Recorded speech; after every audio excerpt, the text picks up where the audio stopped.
Welcome to our channel. Today, we will embark on a fascinating journey through the corridors of time, diving into the secrets and mysteries of the Dead Sea Scrolls. If you are passionate about history, archaeology, and antiquities, this video is for you. Before we begin, don't forget to leave a like and subscribe to the channel so you don't miss any incredible content like this. Every like and subscription helps us continue bringing quality content to you. Now, without further ado, let's explore the treasures that these ancient scrolls have guarded for millennia. The Dead Sea Scrolls, discovered between 1947 and 1956 in caves near Qumran, close to the Dead Sea, are one of the most significant archaeological discoveries of the 20th century.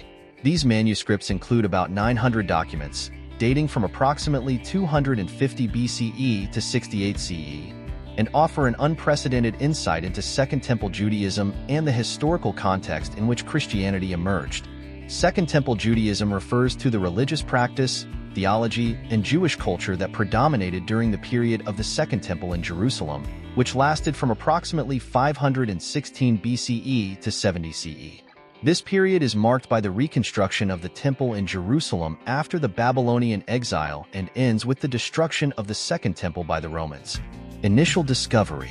First cave, Cave 1, 1947. The Bedouin Shepherd. In 1947, a young Bedouin shepherd named Muhammad Ethdib, part of the Tamira tribe, was tending his flock of goats and sheep near the northwest shore of the Dead Sea.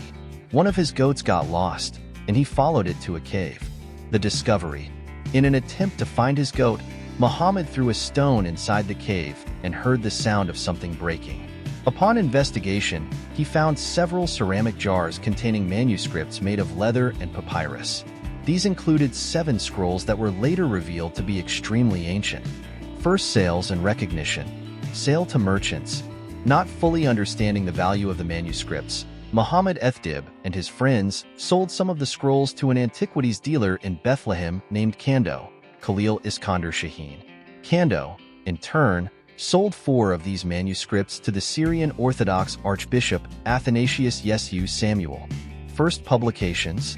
The manuscripts caught the attention of Professor Eliezer Sukenik from the Hebrew University of Jerusalem, who managed to acquire 3 other manuscripts. Recognizing their importance, Sukenik and other specialists began to study and publish information about the texts. Archaeological exploration. Subsequent explorations. Bedouin and archaeological expeditions. Motivated by the initial discovery, both local Bedouins and professional archaeologists began to explore the area in search of more manuscripts. Between 1947 and 1956, a total of 11 caves in Qumran were found containing thousands of manuscript fragments. Cave 4. The most prolific, known as Cave 4, was discovered in 1952 and contained about 15,000 fragments of more than 500 different manuscripts. Excavations in Qumran. Site excavation. The site near the caves, known as Khirbet Qumran, was excavated between 1951 and 1956 by a team led by archaeologist Roland de Vaux. The excavations revealed the ruins of a settlement believed to have been inhabited by the Essenes, a Jewish sect that many scholars associate with the production and preservation of the manuscripts. Studies and publications. Cataloging and study. International team effort. After the discovery, an international team of scholars worked to catalog, conserve, and study the manuscripts.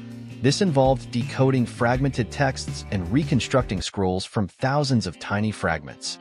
Publication of the manuscripts. The publication of the manuscripts occurred over several decades, with the first volumes being published in the 1950s and the publication process continuing into the 21st century. The Dead Sea Scrolls offer a vast array of information about ancient Judaism, the Bible, and the lives of the communities that lived during the Second Temple period. These manuscripts contain religious, legal, literary, and liturgical texts that provide a deeper understanding of the historical, theological, and social context of the time. Examples of manuscripts found. About 40% of the manuscripts are copies of books from the Old Testament. These include almost all the books of the Hebrew Bible, such as Genesis, Exodus, Isaiah, Psalms, and Deuteronomy.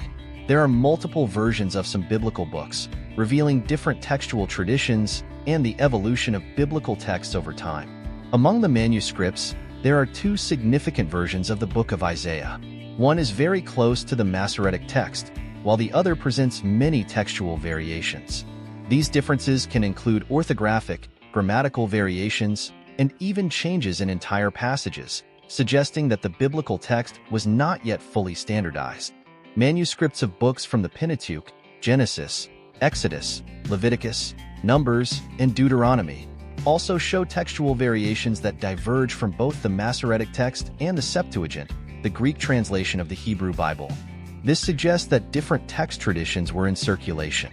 Many of the manuscripts found are fragmentary, but even in these fragments, significant variations can be identified. For example, in some fragments of Deuteronomy, there are differences in the Ten Commandments and the Shema Yisrael compared to the Masoretic text. Also found, apocryphal books, texts such as the Book of Enoch, the Book of Tobit, and the Book of Jubilees, which are not part of the Hebrew biblical canon but were popular in certain Jewish communities. Pseudepigrapha, works attributed to biblical figures such as the Testaments of the 12 Patriarchs, which contain additional teachings and stories not found in the canonical Bible. The Testaments of the 12 Patriarchs is a collection of pseudepigraphic writings that supposedly contain the last words of the 12 sons of Jacob, each of whom founded one of the 12 tribes of Israel. These texts are not part of the traditional biblical canon, but they are valuable for studying Second Temple Jewish literature. Although the Testaments of the 12 Patriarchs as a whole have not been found complete among the Dead Sea Scrolls, fragments of texts that are very similar have been discovered. Fragments related to the Testaments of the 12 Patriarchs were found primarily in Cave 4 of Qumran. These fragments show significant parallels with the Testaments known from Greek and Syriac sources. There are also textual differences that suggest the versions found at Qumran may represent a slightly different textual tradition or an earlier stage in the development of these writings. Other documents found include community rules. Documents such as the Community Rule, 1QS, and the Damascus Document, CD, detail the organization, religious practices, and living norms of the Qumran community, often associated with the Essenes. Hymns and prayers. Texts such as the Thanksgiving hymns provide insight into the liturgy and devotional practices of the community. The Thanksgiving hymns, known in Hebrew as Hodayot, are a collection of religious texts found among the Dead Sea Scrolls, offering a fascinating glimpse into the liturgy and devotional practices of the community that inhabited Qumran. These hymns, composed in poetic form, reveal deep insights into the spirituality and religious experience of the community. The hymns were likely part of the devotional and liturgical practices of the Qumran community, possibly being recited or sung during religious ceremonies and community festivals. The Hodayot reflect the collective identity and shared values of the Qumran community, strengthening the sense of belonging and unity among its members. Despite their communal nature, the hymns also reveal a personal and intimate dimension, with worshippers expressing their own experiences of faith, doubt, gratitude, and spiritual seeking. Some scholars see parallels between the themes and motifs of the Hodayot and the theological traditions found in the New Testament, suggesting a possible influence of these hymns on the development of early Christianity. Also found in the caves were biblical commentaries. These texts interpret prophetic biblical books such as Habakkuk and Isaiah, applying their prophecies to contemporary events of the time when the manuscripts were written. They reflect how the Qumran community understood and utilized the scriptures. End times visions. Manuscripts such as the War of the Sons of Light against the Sons of Darkness describe eschatological battles and the expectation of a final judgment. These texts show the belief in an apocalyptic future and imminent divine intervention. Legal texts. Documents like the Temple Scroll, 11 Qudi, detail religious laws and cultic practices, providing insight into the legal interpretations and regulations observed by the community. Wisdom texts. Manuscripts such as the Wisdom Manuscript and the Exhortation Document contain moral and philosophical teachings. Mysticism. Some texts reflect mystical practices and beliefs, such as visions and divine revelations. Expanded narratives. Texts that retell and expand biblical stories, offering additional details and different perspectives. An example is the Genesis Apocryphon, which retells stories of biblical characters with new details. The Dead Sea Scrolls have had a profound and multifaceted historical influence in various areas, including theology, archaeology, biblical studies, and the understanding of Jewish and Christian history. Since their discovery, these ancient texts have significantly contributed to knowledge and research in numerous fields. Impact on biblical studies. Validation and accuracy of biblical texts. Textual consistency. The manuscripts, dating from around 250 BCE to 68 CE, are 1,000 years older than previously available Hebrew manuscripts, such as the Masoretic text. Comparing the Dead Sea Scrolls with later texts revealed remarkable consistency, confirming the accuracy with which biblical texts were copied and preserved over the centuries. Textual variety. The existence of different versions of certain biblical books, such as Isaiah, demonstrated the textual diversity and variations that existed before the final canonization of the Hebrew Bible. This provided insights into the process of transmission and standardization of biblical texts. Revision of biblical translations. Corrections and improvements. The discoveries helped correct biblical translations and recover passages that had been misinterpreted or omitted in earlier translations. This resulted in more accurate and informed translations of biblical texts. Understanding Second Temple Judaism. Theological and practical diversity. Jewish sects.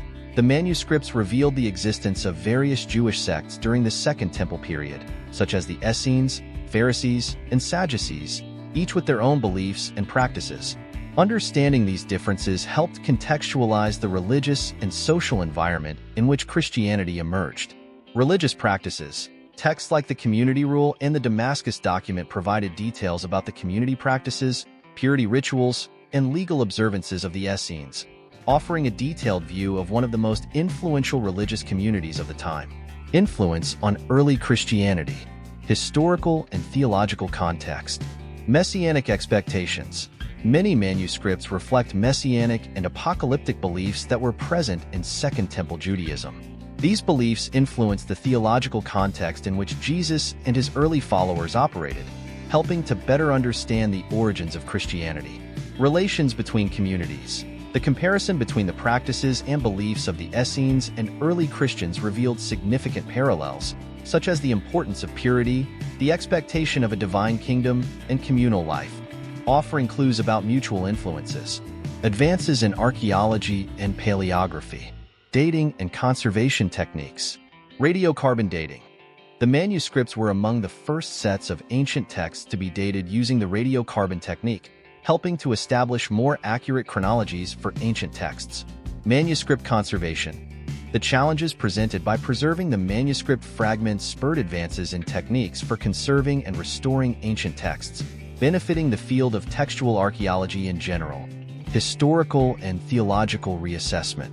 Redefinition of historical narratives. New perspective on ancient Judaism. The wealth of information contained in the manuscripts led to a reassessment of historical narratives about ancient Judaism, highlighting the complexity and diversity of religious and social life during the Second Temple period. Theological development. The discovery of the manuscripts contributed to theological and academic debates about the evolution of scriptures and religious practices, influencing the way scholars and theologians understand the relationship between ancient Judaism and early Christianity. And so we come to the end of this incredible journey through the secrets and mysteries of Second Temple Judaism and the Dead Sea Scrolls.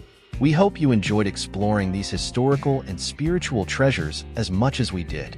If you like this video and want to see more content like this, don't forget to leave your like and share it with your friends and family. Your interaction is crucial for the growth of our channel and for us to continue bringing fascinating content like this. And if you haven't subscribed yet, take the opportunity to subscribe now and activate the notification bell so you don't miss any future videos. We are always bringing new discoveries, analyses, and reflections to enrich your knowledge and inspire your journey. Thank you so much for following us so far, and see you in the next video.